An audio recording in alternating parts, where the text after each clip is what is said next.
to the BM to the AM. Eat up your per diem, you just gotta hate them, boom.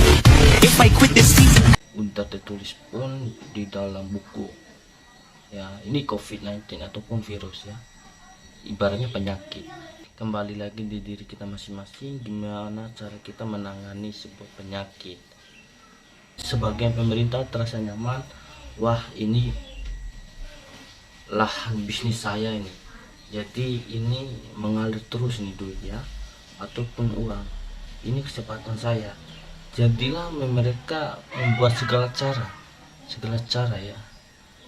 Nah, dari kesenangan mereka dibuat jadikan bisnis segala macam. Jadi mereka itu lupa ya, masyarakat di bawahnya lupa. Jadi keadaan masyarakat di Indonesia sekarang ini ataupun seluruh dunia ini apa? Sengsara ya. Sengsara, membunuh secara perlahan ya.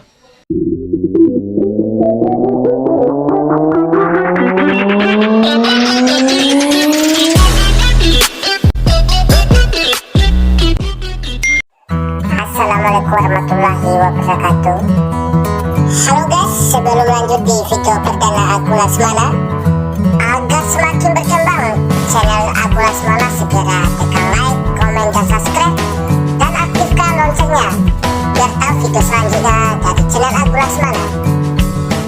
Ya oke guys, ya kita membahas berapa kejanggalan di dalam PPKM darurat ini, dan di mana masyarakat Indonesia tidak meyakini ataupun sebagian tidak percaya bahwanya sebenarnya adanya COVID-19. Oke, kita lihat video pertama. Ini dari TNI langsung ini.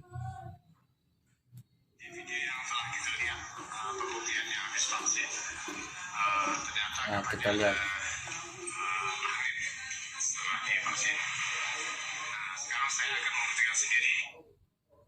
Ada magnet ya, magnet entah kenapa efeknya ini. Pas divaksin itu kita nempelkan koin, itu menempel guys ya.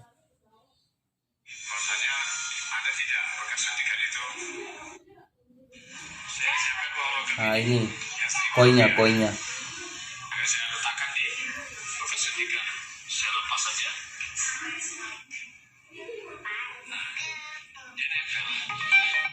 Wah, menempel ya. Nih. Digoyang-goyang menempel juga ini guys ya.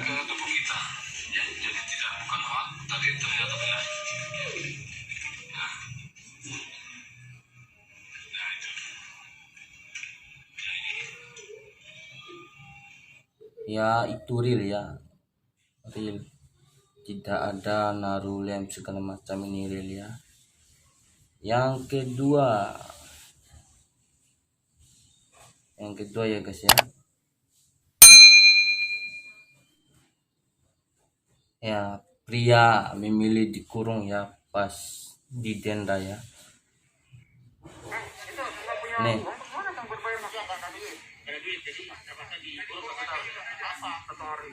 Berapa denda tadi?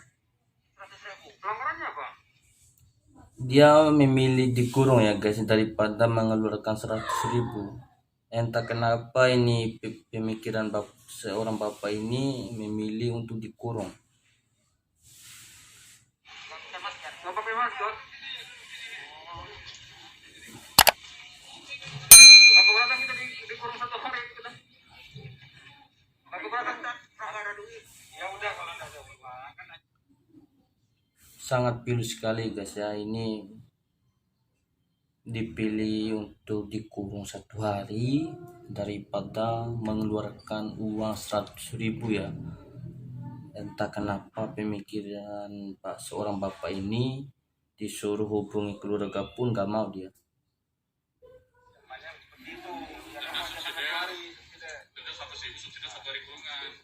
Pengen menghubungin keluarganya mungkin gitu, buat bantu makan aja susah kan? Oh gitu. Emang kerjanya apa kesalahan itu? Oh jaga WC. Terus ini mau dimilih di kurung ya Pak? Oh. siapa kan? Ada namanya. Oh, nggak ada namanya. Oke.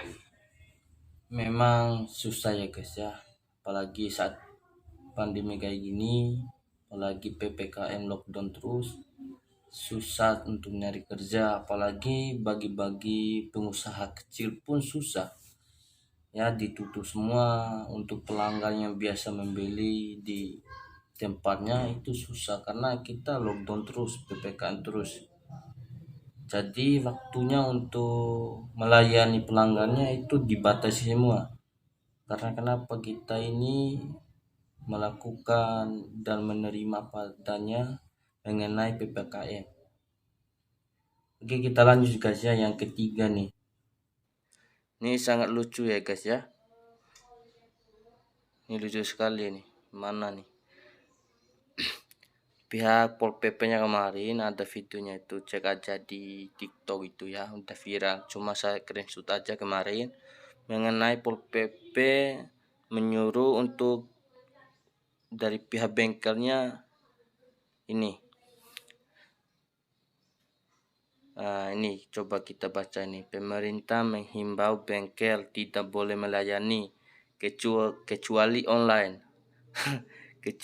kecuali online. Ya, ini baru ada sejarahnya ya. Ini udah berapa puluhan tahun ada perbengkelan, baru pertama kali disuruh online. Coba bayangkan ketika ada ini yang mau tempel ban. Dan kecuali juga nih, oli dan kunci harus pakai masker loh. Itu oli dan kunci itu harus pakai masker. Kalau kita berpikir ya nggak logis juga ya. Parah juga nih Indonesia nih. Masa oli dan kunci harus pakai masker? Tidak masuk akal. Oke, kita lanjut ya.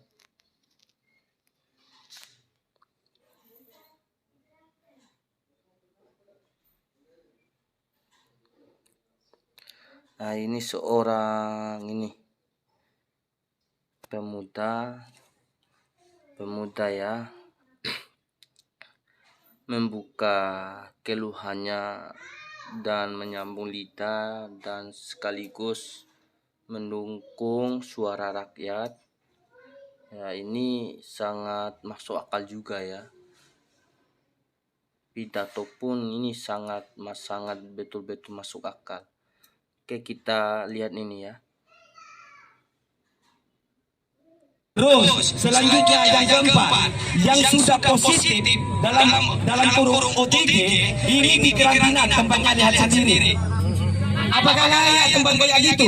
Sehingga beredar video, sehingga beredar yang OTG ditemukan di situ tidak ada tempat sholat, airnya minim.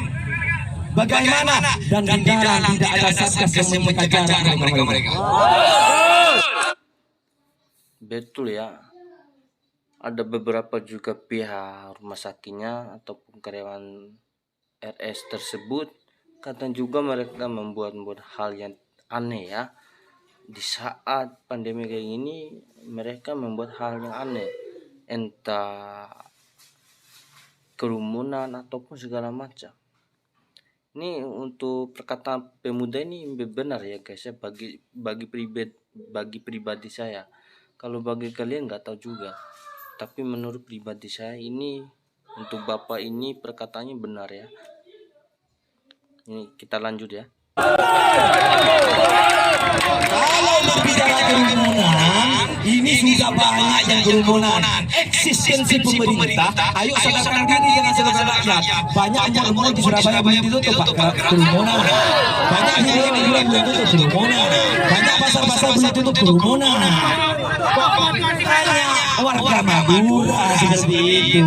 Jadi Pak Dandim dan juga Pak Wali Kota mohon semohon-mohonnya rakyat Madura untuk tidak dilakukan swab antigen di akses jalan lalu lintas umum. Ya, kenapa mereka mengatakan seperti ini?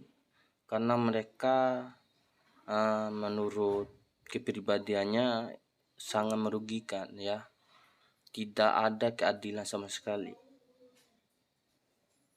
Ya, kalau kita pengen disiplin untuk menutup untuk tempat kerumunan segala macam ataupun mall, tempat keramaian buat kafe-kafe segala macam, itu kita disiplin semua, ditutup semua. Kenapa sebagian ditutup dan sebagian tidak?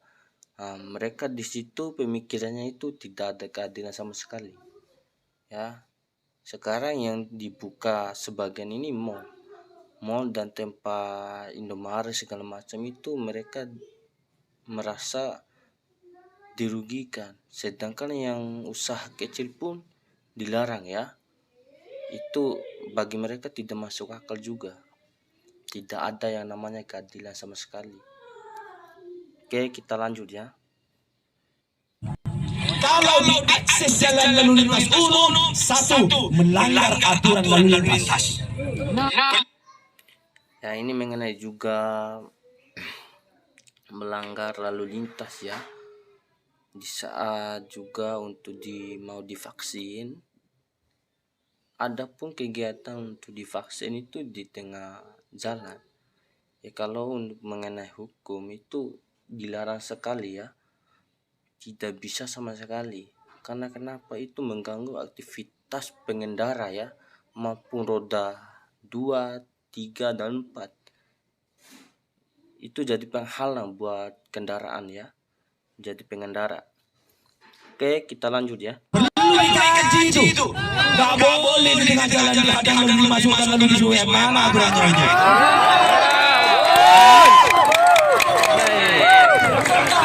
Ayo, kita rakyat harus bersinergi dengan pemikiran pemerintah untuk membawa sebuah solusi yang baik, alternatif yang baik, sehingga objek dan korban tidak tertuju kepada orang Madura.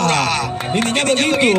Dan saya mohon untuk tanggapan selanjutnya, hasil musyawarah mufakat dari seluruh rakyat dan warga Madura, swab kalau tidak mau dihapus, sebenarnya ini swab harus sepakat dibubarkan. Tunggu Pak, ini ada alasannya. Kenapa kok dibubarkan? Karena di sana yang menyebabkan kerumunan. Itu indikator permasalahannya. Seandainya swab tidak menimbulkan kerumunan, monggo itu kebijakan pemerintah.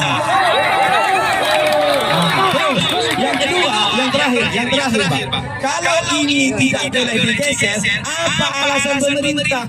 Kita itu bukan kekurangan. Satgas di mana-mana dibentuk oleh daerah, dan ketua satgasnya sesuai dengan aturan menteri yang depan adalah kepala daerah. Ketua satgasnya, ya kan? Gugus tugasnya itu kepala daerah. Kalau banggakan dia bupati, kalau sini wali kota. Wali kota mempunyai kebijakan penuh dalam hal ini. Jangan melempar ini Forkopimda. Itu kan alasan saja. Terus ini terakhir dari kami, kalau solusi ini belum jelas, tidak ada pembongkaran tenda-tenda yang menyuap itu, apalagi identitas dan sensitif. Aduh, memilukan sekali ya. Ya, memilukan, betul-betul memilu ya. Kalau kita berpikir, mereka tidak ada yang namanya rasa keadilan sama sekali, merasa merugikan. Udah tahu kata kayak gini, mereka diperas terus ya, kayak diperas. Oke, kita lanjut ya guys ya. Ini mengenai masker, sebuah masker ya. Apalagi kita sekarang ini disuruh harus pakai masker ya, double ya. Ya, kaliin aja 1 tahun udah berapa ya, kaliin aja 2000 ya. Itu 1 hari lo, bayangkan. Belum lagi sekian persennya, berapa ribu. Coba kita mikir ya, udah sensor kayak gini, seharusnya pemerintah sebagian itu mikir ya, untuk membagikan untuk gratis segala macam. Ini sebab juga pun ada yang bayar. Pokoknya aneh dah untuk tahun ini ya, tahun 2020 sampai 2021 ini sangat miris ya. Ini masker pun juga ini ya, ada belatunya ya, ada belatunya. Ayo kita coba lihat ya. Nih. sorry.